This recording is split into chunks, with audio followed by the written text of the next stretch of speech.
It's 10 o'clock. This is Sky News at 10. Our top story. Vladimir Putin declares a surprise Easter truce in Ukraine, but President Zelensky says Russian attacks are continuing. Sexism in schools. Teachers sound the alarm, saying social media influencers like Andrew Tate are fueling a toxic culture in the classroom. We are here and we exist. Trans rights groups protest in London and Edinburgh to challenge the Supreme Court's ruling that a woman is biologically female. Also tonight, the UN's refugee agency backs Labour's plans to send asylum seekers abroad. Plus, man versus machine. Robots take on humans in a long-distance race for the first time. But who came out on top? And we'll take a first look at tomorrow's front pages in our press preview from 10:30.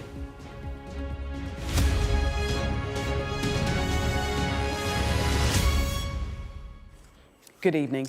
Vladimir Putin has announced a surprise Easter truce in Ukraine. The Russian president says he's ordered his forces to stop fighting until the end of tomorrow. It follows Washington's announcement that it could abandon peace talks within days unless both sides showed they were serious about negotiating. Tonight, Ukraine's President Zelensky said there were few signs that Russian attacks had slowed, but Kyiv would mirror Russia's actions. Here's our Moscow correspondent, Ivor Bennett. The Kremlin choreography was in full swing. There was a televised meeting with his military chief, a battlefield update on his forces' progress, and then an apparently spontaneous decision from Vladimir Putin to cease fire over Easter. I order that all military actions be stopped for this period. We assume that the Ukrainian side will follow our example. At the same time, our troops must be ready to repel possible violations of the truce and provocations from the enemy. But the only provocations have come from Russia. Farms in Ukraine's Odessa region, the latest victims of Moscow's 3-year war. So why announce a ceasefire now? Answer: American patience is wearing thin. If for some reason one of the two parties makes it very difficult, we're just going to say you're foolish, you're fools, you're horrible people, and we're going to just take a pass. But hopefully we won't have to do that. Vladimir Putin's trying to cast himself as the peacemaker here, to keep the White House on side so that relations with Washington continue to thaw. But what he's proposed is nothing like what Donald Trump first asked for or what Ukraine agreed to, which was a ceasefire for 30 days. This is for 30 hours. And there's scepticism it'll have any real impact on the battlefield. If there's going to be a genuine effort by the Trump administration to end this war, it's going to take a focused diplomatic approach, concentration, and patience. Those aren't notable traits of Mr. Trump. Ukraine was also dismissive, with President Zelensky proposing to extend the ceasefire beyond Easter. That is what will reveal Russia's true intentions, he wrote, because 30 hours is enough to make headlines, but not for genuine confidence-building measures. 30 days could give peace a chance. Some things have changed here this Easter after a mass prisoner swap. 246 captives released by each side. That feels a lot more meaningful than Moscow's latest manoeuvre. Ivor Bennett, Sky News, Vladimir region in Russia. Our correspondent David Blevins is in Washington, D.C. for us. And David, how do you think this news will go down with the White House, this Easter ceasefire? Well, the White House is desperate for breakthrough on this, but there are many reasons to be sceptical. There is the timing of it, the fact that it comes just a day after the administration warned that it was ready to move on if there wasn't progress on the peace talks. There is that post online from Kirill Dmitriev, an envoy of President Putin, suggesting that it's another step towards peace. He was in Washington recently, so that sounds to me more like political manoeuvres than military manoeuvres. And there is the fact that it places President Zelensky in an impossible situation. If he reciprocates, he risks Russia using the truce to reposition troops. And if he doesn't reciprocate, he risks Donald Trump again suggesting that he's the obstacle on the path to peace. Now, Donald Trump could do with a win abroad. He's under all sorts of pressures at home, mainly to do with deportations. The Supreme Court intervening on that issue in the last 24 hours for a second time. So he will see this as a glimmer of hope. It's 30 hours, not 30 days, but at least that's something. It suggests that Russia is still in the business of negotiating, and of course it could develop into something more substantive in time. David, thank you. The success of the Netflix drama Adolescence has shone a light on the rise of misogyny on social media and the negative impact on children. But it's an issue that teachers have been all too aware of for some time. They say influencers are fueling an increase in racism, misogyny and sexism in the classroom, with one teacher saying boys as young as 10 will not even speak to her because she's a woman. Our North of England correspondent Shingi Marike reports. In schools across the country, sexism, misogyny and hatred are spreading on social media, increasingly spilling into classrooms. With a survey of thousands of teachers by the NASUWT, finding online content is the biggest factor behind poor behaviour and worsening attitudes towards women among pupils. Teacher Sally Reese was upskirted several times by a boy she taught. She feels experiences like hers can't be separated from the worldviews young men are developing online. We're really damaging. Young boys and men are damaged just as much by this contact online. It is not that masculinity is toxic. It is the way that it is being presented. It is this idea that there's only one way to be a man, and that involves, oppressing women, the right to their bodies, the right to sex, all of those things. Referred to in the survey 53 times is this man. Female teachers said the Andrew Tate phenomena saw students sometimes refuse to talk to them or male counterparts they didn't see as masculine enough, with Tate's lifestyle, money and approach to women fueling misogyny. This union is debating a motion about how the far right has shifted its recruitment onto social media, saying that teachers need more support to tackle those narratives. But that's part of a national conversation that goes beyond conference centres and classrooms. Here in Liverpool, parents are concerned and say policing social media use isn't simple. We don't let our kids go on social media at all. Our daughter uses WhatsApp and that's all. We wouldn't let her go on Facebook or Instagram or anything like that until she's quite a bit older. We want to maintain at least some of our influence on our kids, to point them in the right direction rather than somebody, some influencer that we don't know and, don't particularly approve of the opinions of influencing them. I do think parents have a role to play. They need to be aware. I think you can be a bit cut off, can't you, from your children? You can sort of, you think that your children are looking at the right things, but I don't necessarily know whether that's always the case. Pop culture has also helped propel discussions around this topic. After its release this year, the team behind the Netflix drama Adolescence were invited to Downing Street. The show looks at how online radicalisation played a role in the murder of a teenage girl, with the Prime Minister supporting the show being made free to view in secondary schools across the country. But addressing these issues is complicated, with toxic online content increasingly creeping into our classrooms and beyond, which is why teachers will continue to call for as much help as they can get to tackle a growing problem. Shingi Marike, Sky News in Liverpool. Thousands of people have been protesting in Westminster and Edinburgh today to challenge the Supreme Court's ruling that a woman is biologically female. Police are investigating after a number of statues were damaged during the protests in London. The UK's highest court decided on Wednesday that the terms woman and sex under the 2010 Equality Act refer to a biological woman and biological sex. Amelia Harper reports.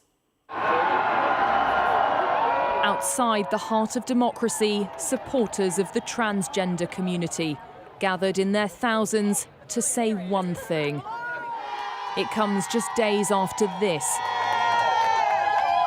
Women's rights campaigners outside the Supreme Court after a ruling that the legal definition of a woman is based on biological sex. For both sides, how they communicate is the same. All women's rights are universal.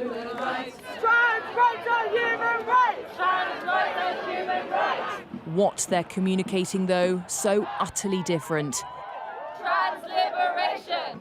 Against a backdrop marching through Westminster, trans support groups voice their concern, in total disagreement with the judgment of the UK's highest court. The ruling itself relies on an idea of biological sex, which they also then fail to define. They're not telling us, is that chromosomal? Is that hormonal? Is that based on genitals? No one knows what that actually means in practice for people who are having to decide who has access to what space. The concerns raised, echoed by others.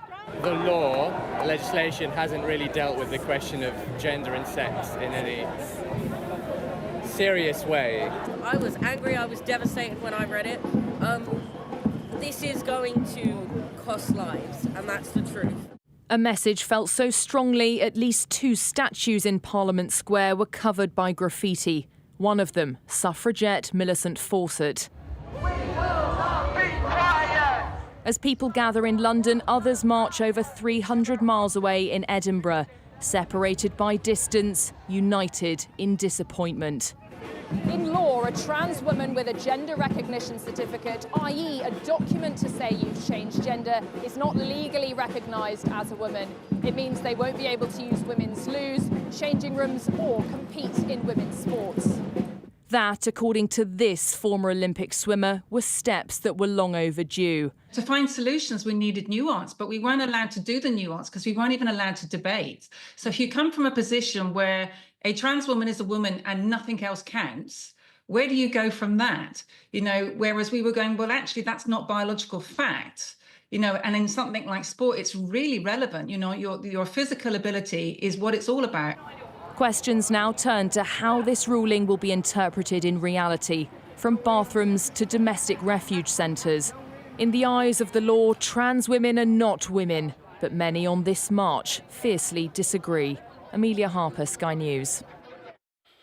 The UN Refugee Agency has backed plans for so-called return hubs, where the UK could send failed asylum seekers. The government is reportedly looking at setting up hubs in the Balkans, which ministers hope would discourage people from trying to cross the channel in small boats. Another 253 people made the crossing in 5 boats yesterday. 1 person died. Here's our political correspondent, Tamara Cohen. Stopping the boats, smashing the gangs, as evident this weekend in Dover, it's all proving rather difficult. But one option Labour is pursuing has received some unlikely backing.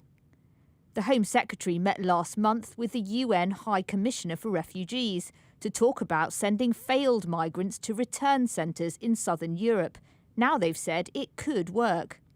In a new policy document, UNHCR say return hubs could appropriately be explored within certain parameters and in line with human rights standards. Someone's claim must have been rejected through a fair and efficient asylum procedure. Children should not be transferred to return hubs except in limited circumstances. This former Border Force chief says it's significant. Do you think this could be a game changer then? Anything that comes as a deterrent, and this would be a deterrent, is a good idea. The big stumbling block has always been the UN, who have said that this doesn't comply with international law. They are now saying that this scheme, which is their scheme, does comply with international law. Sources at the Home Office say this UN intervention is helpful. It wouldn't be the answer to all Britain's asylum problems, with questions over where these centres would be, who could go and how long they could legally stay. But it's a door that ministers are keen to push open. The Italian government has led the way, opening this centre in Albania last year to process migrants. Halted by legal challenges, it's now just being used for those due to be repatriated to their home countries. Is this the drone picture? Yeah. Right. The Prime Minister, having ditched the Rwanda scheme, is now trying to lead the way internationally on tackling migration. But this approach is controversial.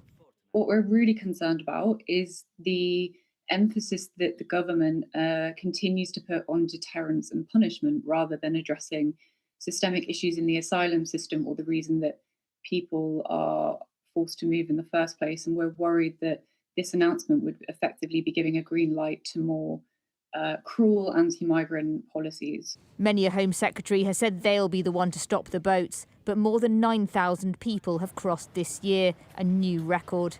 Can this one buck the trend? Tamara Cohen, Sky News, Westminster. The Israeli Prime Minister Benjamin Netanyahu has delivered a national address tonight explaining why he's pushing ahead with the war in Gaza.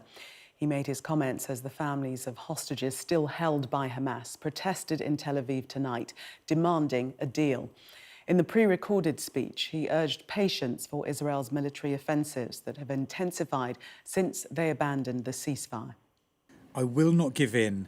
I will not give in to the murderers who carried out the worst massacre the Jewish people have experienced since the Holocaust. Because if I surrender like that, it will risk this country. It will risk all of you. We are in the final stages of the campaign and we need patience in order to win. And if we give in to what Hamas wants right now, all of the great achievements that we have reached, thanks to our soldiers, thanks to those who have been killed and thanks to those who have been injured, all of those achievements simply go down the drain. Bereaved families are facing weeks of delays to bury their loved ones due to new rules on the way deaths are registered in England and Wales. Until last September, the death of anyone by natural causes could be signed off by a GP. But now it has to be checked by a medical examiner before a funeral can take place. Our correspondent Dan Whitehead reports. So the business was started in 1860 by my great-great-great-grandfather.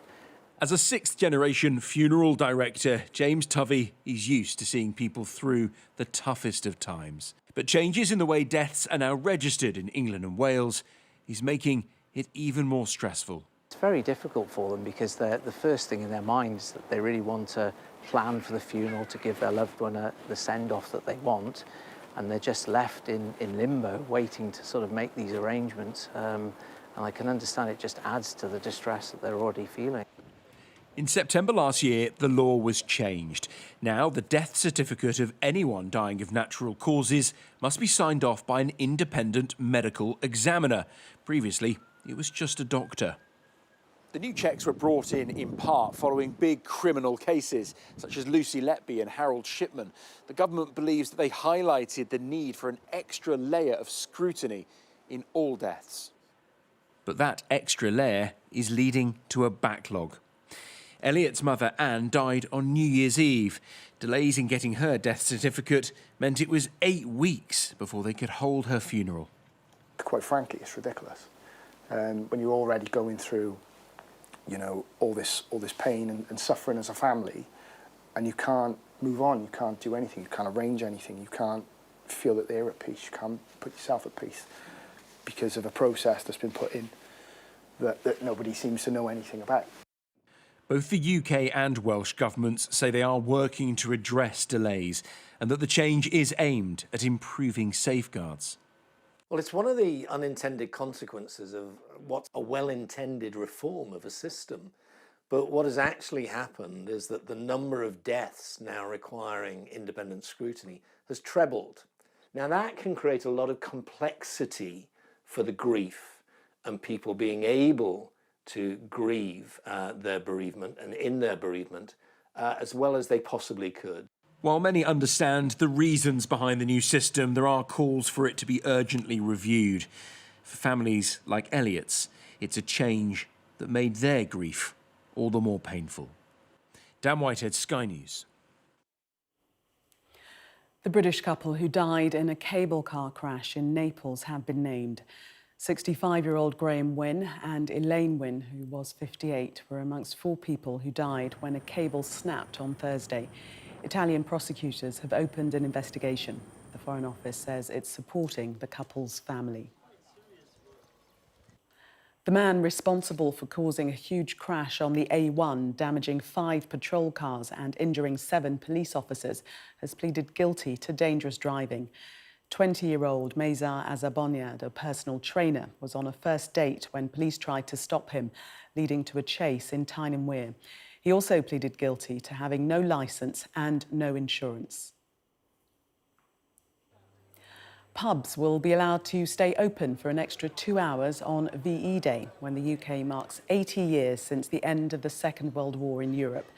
The Prime Minister, Sir Keir Starmer, says everyone should get more time on the 8th of May to celebrate the sacrifices of the wartime generation. Bungee jumping, Zumba dancing, hobby horsing. We've seen the leader of the Liberal Democrats enjoy himself whilst out campaigning. But Sir Ed Davey insists that his light-hearted approach doesn't mean his party is downplaying important issues. With local elections 2 weeks away, Sky News is filming a series of interviews with all the main parties on the campaign trail, and we've invited all 5 of them to take part. This week, our political correspondent Rob Powell joined Mr Davey as he targeted voters in areas picked up at the general election.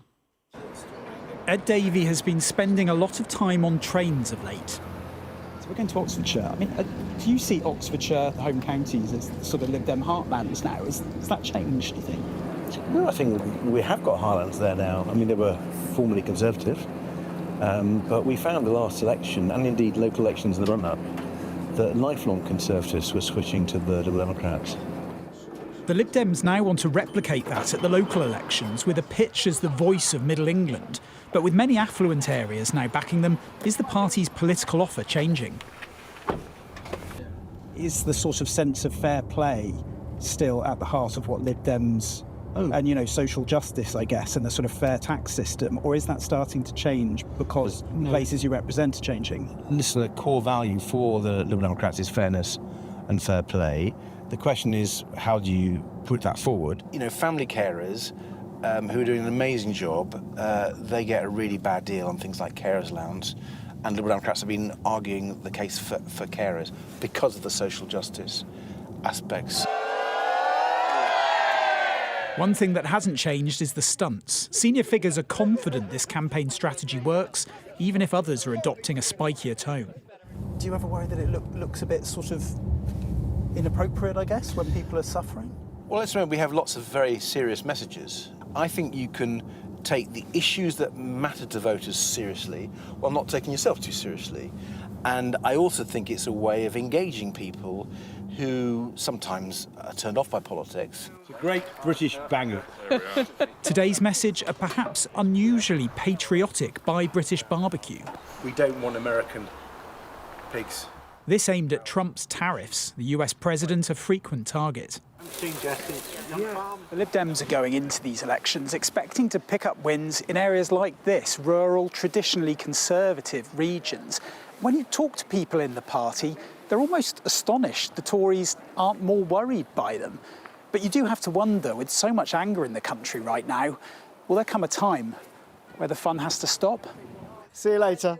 Bye. Lib Dem MP Bobby Dean meets plenty of anger in his South London seat. Somebody who's quite frustrated. I mean, she started off saying that, you know, she doesn't really trust any politicians. It's Nigel Farage's Reform Party chasing the Lib Dems in this ward by also appealing to voters who feel let down. A lot of people who are considering reform are just people that have kind of lost a bit of faith in politics, and we've been pretty good at, particularly in this London Borough of Sutton, restoring people's faith in politics street by street. Back on the farm and a new form of transport. A breezy tone, as ever. It seems like you're trying to be the nice guy in politics, but do you think people want a nice guy? Don't they want an angry guy? Well, I think you need to put your views in a measured way. I think if you're just angry the whole time, you're not very constructive. I've set the Liberal Democrats the target of being the best opposition to the Labour government in this Parliament by the way we conduct ourselves and by the issues we take up. Riding on anger at the two main parties, the Lib Dems believe they have further to travel, a party that seems to be reaping what it's sown. Rob Powell, Sky News in Oxfordshire. Well, as we said, that interview with Sir Ed Davey is part of a series of local election previews with the 5 major parties. All have been invited to take part. Now let's get the latest sports news with Mark. Staying connected is vital for business. Sky Business sponsors this report. Harry, let's take you back to your last job in Japan. Just talk to us a little bit about that experience, the success you had out there. I had the time of my life out there. And Japan is such a beautiful country, beautiful people. The most exciting thing is the actual J League. I think it's probably one of the most competitive leagues that I've worked in, because they've structured it very well regarding with homegrown players to import players. They've got the right kind of mixture. When I went out there, the idea was to progress in the AFC Champions League. They were dominant in the league, but what they wanted to achieve was, you know, success in the AFC Champions League. And that's something that they failed to do. It was fantastic because what a wonderful experience we had out there. We got to the final, which was exceptional effort from the players, from the team, from the club, from the fans. Everyone pulled together. For the experience and for the club itself, they were over the moon of making an AFC Champions League final. I'm interested in how that helped you to develop as a coach, because that's an experience that a lot of coaches over here don't have. I'm a firm believer in getting experience. I think everybody wants to coach at the highest level possible, and that's a dream of mine, to compete with the best managers in the world, and hopefully one day I can achieve that. But I also believe that you've got to go out and get experience, and experience from different cultures, different ways football is played. And I suppose my time up in Celtic, I got the chance to work with the Japanese players and the way that they love football and the way that they want to learn. You mentioned Celtic there, so let's talk about that experience of being up in Scotland. It was interesting because from an outsider, never being up there, you look at the Scottish League and you think, oh, well, it's always Celtic or it's Rangers. And you think, well, they win all the time. But working in that environment, you come to realise the actual pressure, especially from the Celtic players, the actual pressure that they're under. How good is he, Ange Postecoglou? He's different. He's different. But the fact that he allows you to go and express yourself. I mean, there was times when you'd be at training and you'd want to stop it, but you'd be like, no, let them figure it out. You know, because that's what players do. And I love the way that he coached, and I watch him now, even at Spurs now, and I just think the way he plays the game, I loved. You know, just full out attack. And I would have loved to have played for him if I was 23. I would have signed up straight away knowing that all I can do is attack. The way that I saw him work up in Scotland, I just thought, well, that's something I can learn throughout my coaching career, to be able to manipulate certain things and work in that way. And I think he gives you the freedom. But that comes with a consequence, you know, because he wants that high press, that high energy, the high work rate.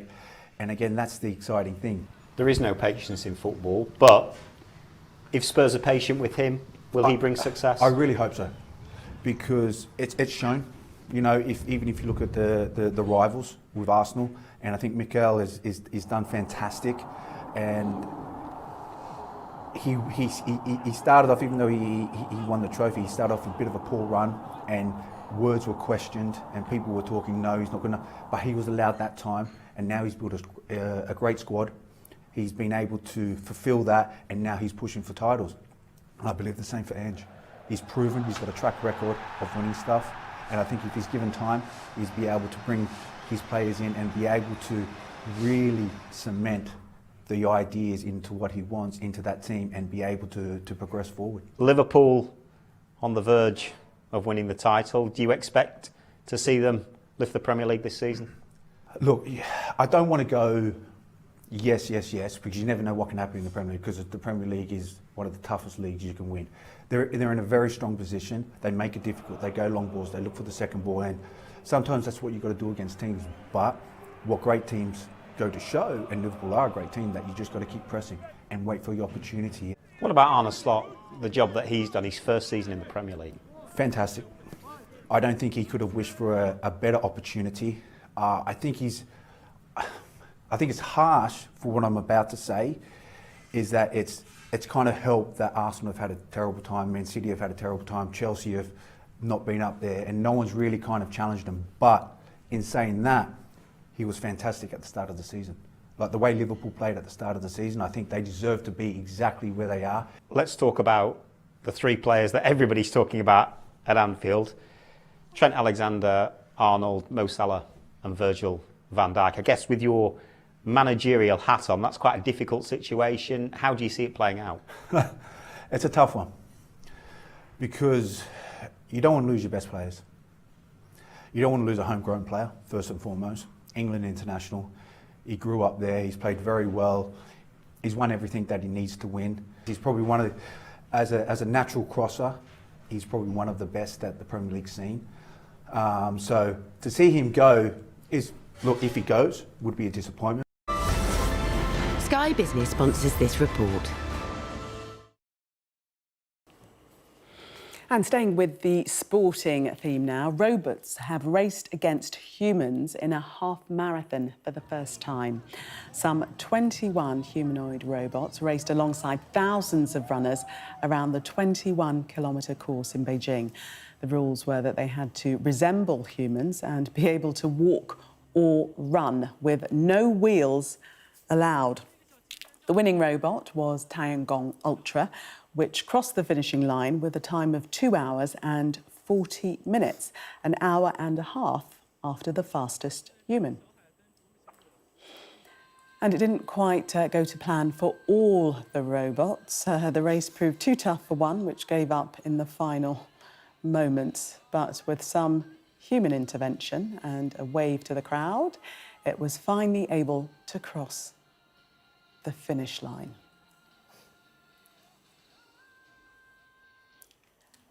Well, that was Sky News at 10. Coming up, we'll take a first look at tomorrow's newspapers in the press preview. Tonight, we're joined by journalist Benjamin Butterworth and writer and broadcaster Esther Kraku. Amongst the stories we'll be discussing, this on the front of the Sunday Telegraph, their headline, Zelensky, Putin shatters own truce. We'll be right back with that story and others. Do stay with us.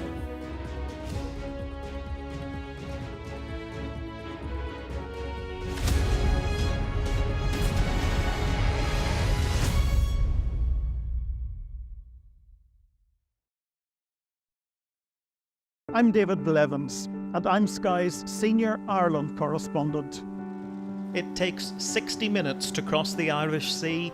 It took the British monarchy a century. I've spent 30 years reporting the journey from conflict to peace. The political parties of Northern Ireland have reached agreement. If there's anyone who might know how to fix Northern Ireland's devolved government, it's the American architect. Changes in circumstance require changes in approach. The end of the political stalemate, the start of a new chapter for Northern Ireland. I confirmed that I am willing to take up the office of First Minister. My election to the post of First Minister demonstrates the change that's happening on this island. Catholics and Protestants on different sides, now facing the same threat. If we both contract COVID-19 and end up in hospital, religion's nothing. People here are adept at finding hope amid adversity. That's the spirit of a place that punches way above its weight. We help you understand the world with us. A toxic blue-green algae now poisoning Loch Ness. It's breaking your heart what has happened here. It is. This is a vital resource, a national treasure, now fighting for its very life. They are effectively surrounded by Northern Ireland, and that makes this the most unlikely of international frontiers. If there's a hard border, I think it'll cripple the country. Winter is coming. Welcome to Winterfell. It's an iconic location in this globally acclaimed drama. Ophelia was the most powerful hurricane this far east in the Atlantic on record. Sky News, the full story first. Jubilation in the streets, while some emotional. This is a political victory for Prime Minister Modi and his Hindu Nationalist Party. I'm Neville Lazarus, and I'm Sky's reporter based in Delhi. Companies like these are helping India in its trajectory to be a serious player in space exploration. Sky News, get the full story first.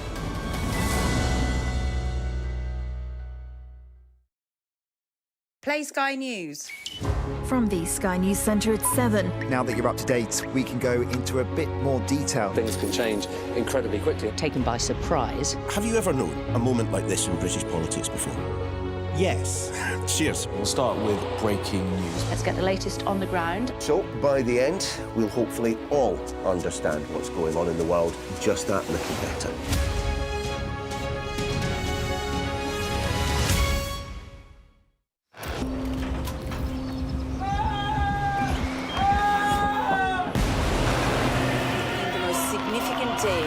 this conflict. They keep telling us that they want aid. And this is what's left of it.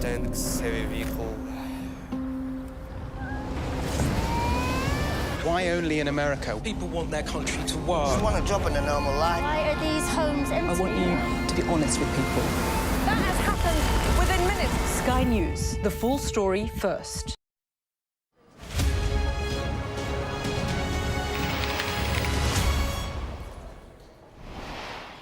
Welcome back. You are watching the press preview, a first look at what's on the front pages as they arrive. In the next half hour, we'll see what's making the headlines with journalist Benjamin Butterworth and writer and broadcaster Esther Craku. So let's see what's on some of those front pages for you now. Well, the Sunday Telegraph leads with Russia's Easter ceasefire, reporting Ukrainian President Volodymyr Zelensky has warned that Russian President Vladimir Putin cannot be trusted. The Sunday Times also leads with that truce, reporting that President Zelensky has called the ceasefire one of Putin's lies. The Observer leads with a report on the impacts of Israel's 7-week blockade on Gaza. Senior Tories have accused the Labour government of bending the knee to China. That's according to the Sunday Express. The Mail on Sunday reports that Labour ministers are plotting to defy the Supreme Court judgment that men who change gender are not legally women, despite the government publicly welcoming the ruling. Dogs in the UK are attacking more than 80 people every day. That's in the Sunday Mirror.